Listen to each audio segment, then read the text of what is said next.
Hello and welcome.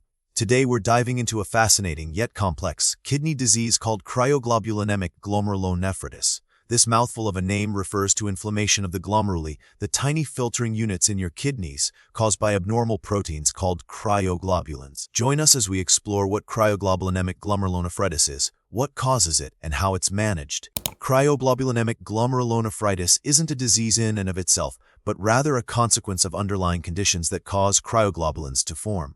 These cryoglobulins are antibodies, proteins created by the immune system to fight infections. However, in certain diseases, these antibodies clump together at cold temperatures, hence the name cryo, meaning cold. The most common culprit is hepatitis C virus infection. Other possible underlying causes include autoimmune diseases like rheumatoid arthritis, systemic lupus erythematosus (SLE), and Sjogren's syndrome. Less frequently, it can be associated with certain blood cancers, such as multiple myeloma or Waldenstrom macroglobulinemia. Okay, let's get into the science. The core problem in cryoglobulinemic glomerulonephritis is the formation and deposition of cryoglobulins. When the blood temperature drops, these cryoglobulins clump together, forming what are called immune complexes. These complexes circulate in the bloodstream and, critically, get trapped in the glomeruli of the kidneys. This deposition triggers an inflammatory response. The glomeruli become inflamed and damaged, disrupting their normal filtering function. This leads to protein and blood leaking into the urine and can eventually progress to kidney failure. Understanding how often cryoglobulinemic glomerulonephritis occurs helps paint a clearer picture of the disease. Its prevalence is directly linked to the prevalence of its underlying causes, with hepatitis C being the primary driver. Regions with higher rates of hepatitis C infection tend to have a higher incidence of cryoglobulinemic glomerulonephritis. Autoimmune-related cases are also seen globally, reflecting the widespread nature of these conditions. However, pinpointing the exact number of individuals with cryoglobulinemic glomerulonephritis can be challenging, as many cases may be undiagnosed or misdiagnosed due to its overlap with other kidney diseases. The symptoms of cryoglobulinemic glomerulonephritis can vary widely from person to person, depending on the severity of the kidney damage and the underlying cause of the cryoglobulinemia.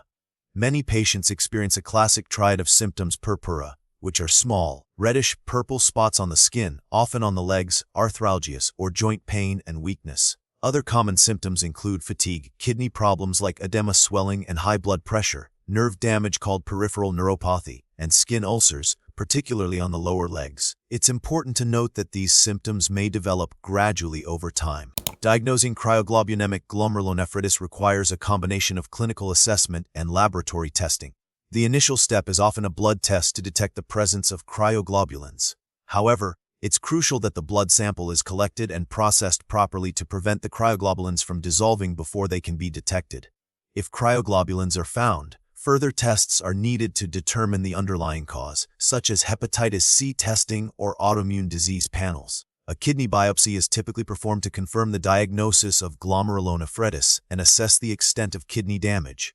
Urine tests are also done to check for protein and blood in the urine. Cryoglobulinemia, the presence of cryoglobulins, can be classified into different types based on the composition of the cryoglobulins. Type I cryoglobulinemia consists of a single monoclonal immunoglobulin, typically IgM. This is most commonly associated with blood cancers. Type I cryoglobulinemia consists of monoclonal IgM with rheumatoid factor activity, meaning it binds to Ig antibodies and polyclonal Ig. Type II cryoglobulinemia consists of polyclonal IgM and Ig, both without monoclonal components. Type C and II are often associated with hepatitis C and autoimmune diseases.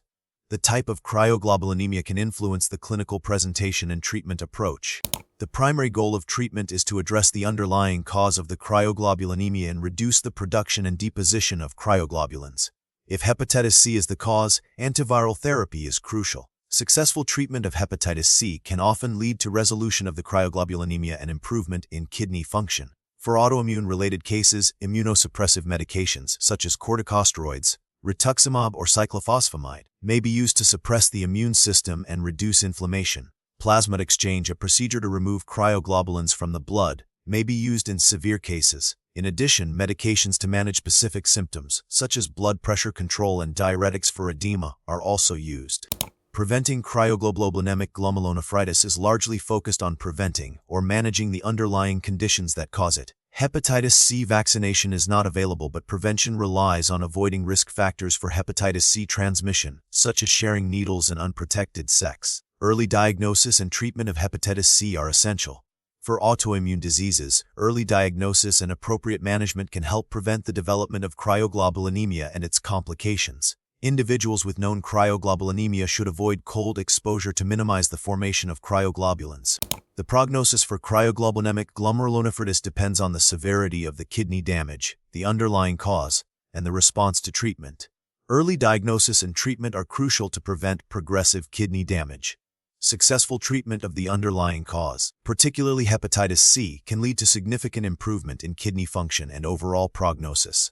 However, if kidney damage is severe or treatment is delayed, end-stage renal disease may develop, requiring dialysis or kidney transplantation. Research is ongoing to identify new and more effective therapies for cryoglobulinemic glomerulonephritis, including targeted therapies that specifically inhibit cryoglobulin formation or deposition.